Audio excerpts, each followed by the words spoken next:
Ibu bapak, saudara-saudari, dan anak-anak yang dikasihi Tuhan, pada hari penampakan ini rupanya yang menjadi sentral atau pusat perhatian dari bacaan Injil adalah 3 orang Majus.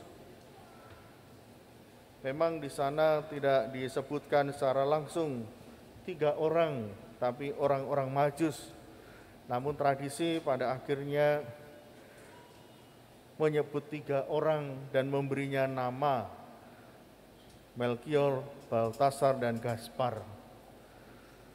Sebenarnya siapakah orang Majus itu? Mereka disebutkan berasal dari timur, berarti timur Israel.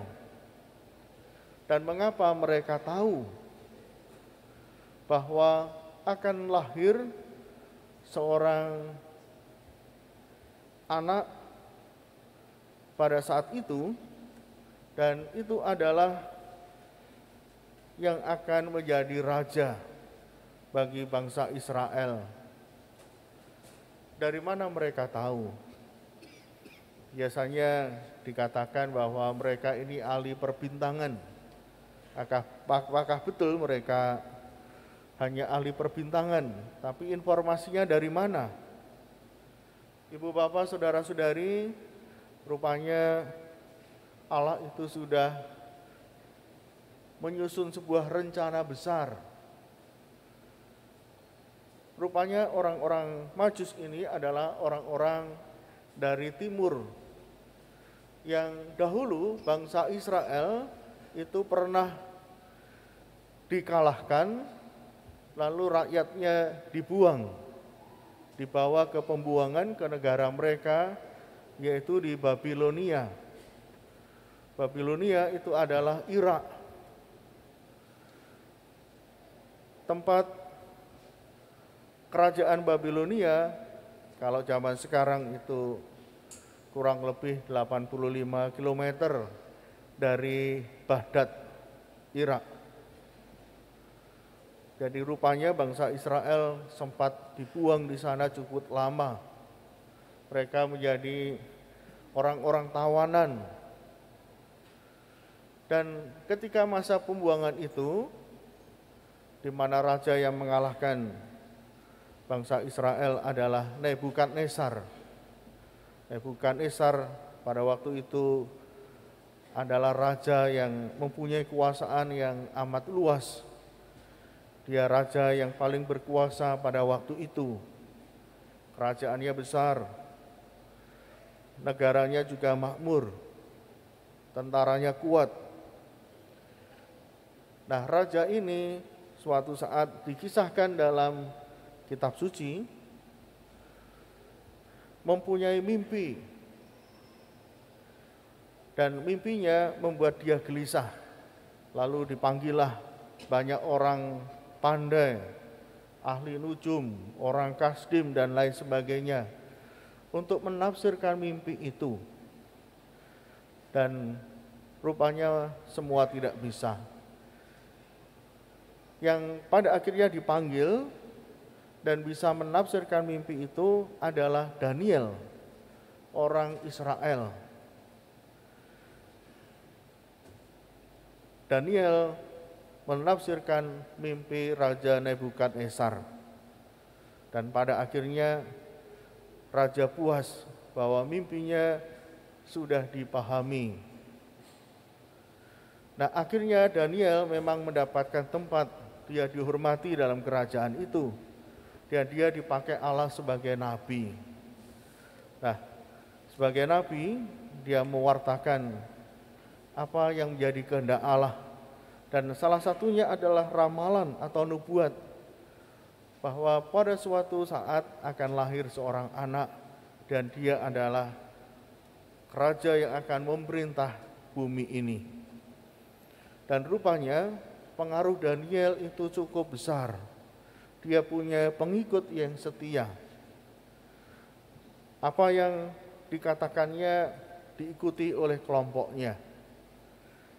Nah, ada perkiraan bahwa orang-orang Majus adalah orang-orang yang menjadi pengikut Nabi Daniel. dan mereka percaya akan nubuat Nabi Daniel.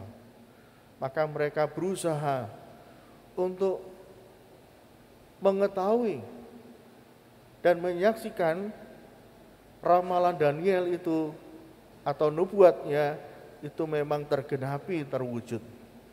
Dan mereka berjalan cukup jauh. Memang Babilonia itu di timur dari negara Israel. Timurnya memang ada Yordania, ada Syria, tapi kemudian di timur Yordania itu ada negara Irak, baru kemudian Iran, ada Turki dan lain sebagainya. Nah, di timur di mana dulu pernah berjaya itu kerajaan Nebukadnezar. Maka ibu bapak saudara-saudari, orang-orang Majus ini bukan tahu dengan sendirinya, tapi mereka memang sudah percaya akan rencana Allah yang dinubuatkan lewat Nabi Daniel. Maka mereka mencari, meskipun jaraknya ribuan mil, tapi seperti apa yang dikatakan oleh nubuat Daniel, dan mereka sendiri menyadari bahwa itu adalah tanah leluhur mereka. Maka mereka mencoba untuk berangkat ke Israel, ke Yerusalem, dan akhirnya menemukan. Ibu bapak saudara-saudari, mereka sungguh-sungguh orang-orang yang luar biasa. Mereka begitu mengetahui bahwa yang ditemukan adalah bayi Yesus yang sederhana, tapi mereka tidak mundur.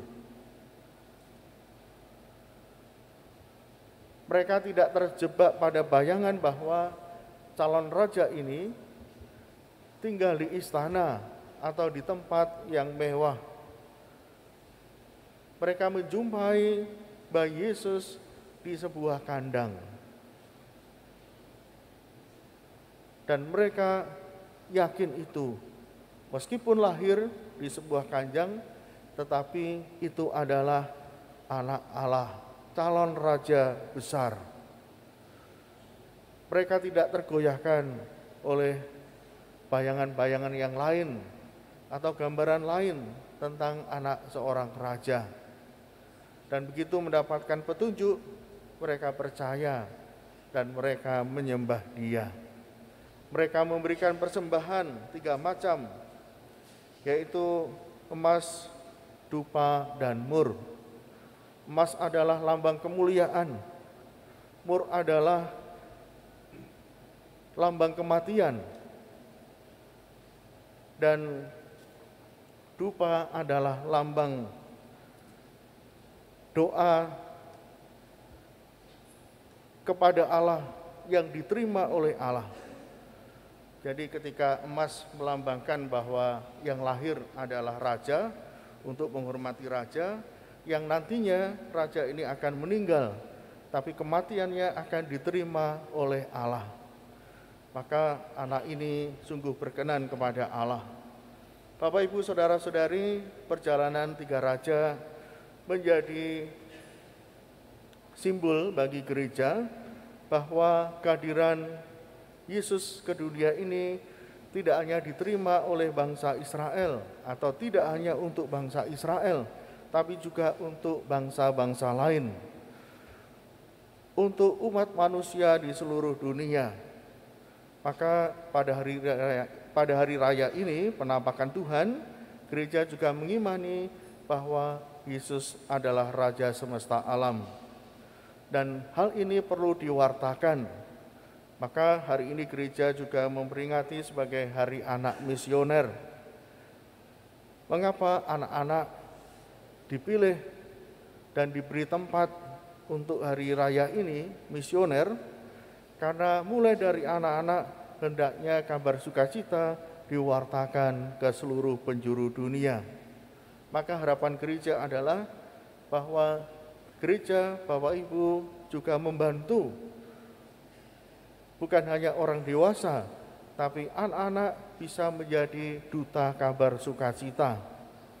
Maka dengan ikutnya anak-anak di sekolah minggu atau di biak atau di kegiatan-kegiatan lain, mereka bisa mengenal lebih jauh siapa itu Yesus. Dan mereka juga bisa ikut menjadi saksi bahwa Yesus adalah Sang Juru Selamat. Ketika saya masih di Seminari Garung, tugas di sebuah stasi. Di situ ada anak-anak biak. Sebelumnya memang tidak ada frater dan anak-anak tidak mendapatkan bimbingan atau pendampingan. Dan suatu saat saya mengajar mereka dengan kemampuan saya yang memang terbatas dalam hal menyanyi. Saya ajar lagu-lagu sekolah minggu, beberapa lagu mereka langsung bisa. Dan setiap kali pertemuan selalu saya berusaha untuk mengajak mereka menghafalkan lagu-lagu sekolah minggu supaya lebih mudah untuk dihafalkan, dinyanyikan dalam pertemuan-pertemuan. Dan rupanya mereka cepat sekali menghafal.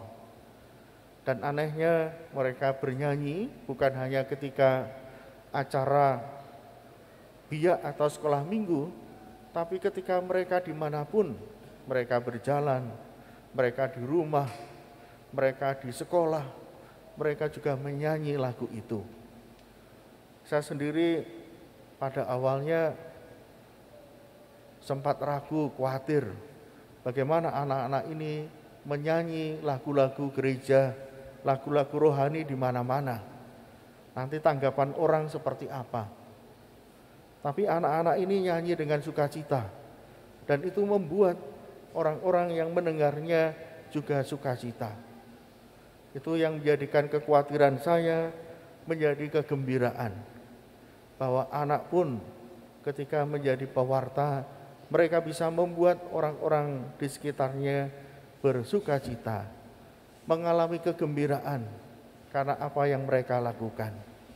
Anak-anak juga punya kemampuan berbuat baik, tapi anak-anak juga bisa mewartakan kasih Allah, bahkan lewat lagu-lagu yang mereka nyanyikan. Dan akhirnya justru beberapa teman yang tidak Katolik pun juga ikut menyanyi. Mereka ikut menghafalkan dan ikut senang menyanyikan lagu-lagu anak-anak sekolah minggu. Dan itu diceritakan oleh para orang tua yang buat saya juga menjadi semangat untuk berangkat ke stasi.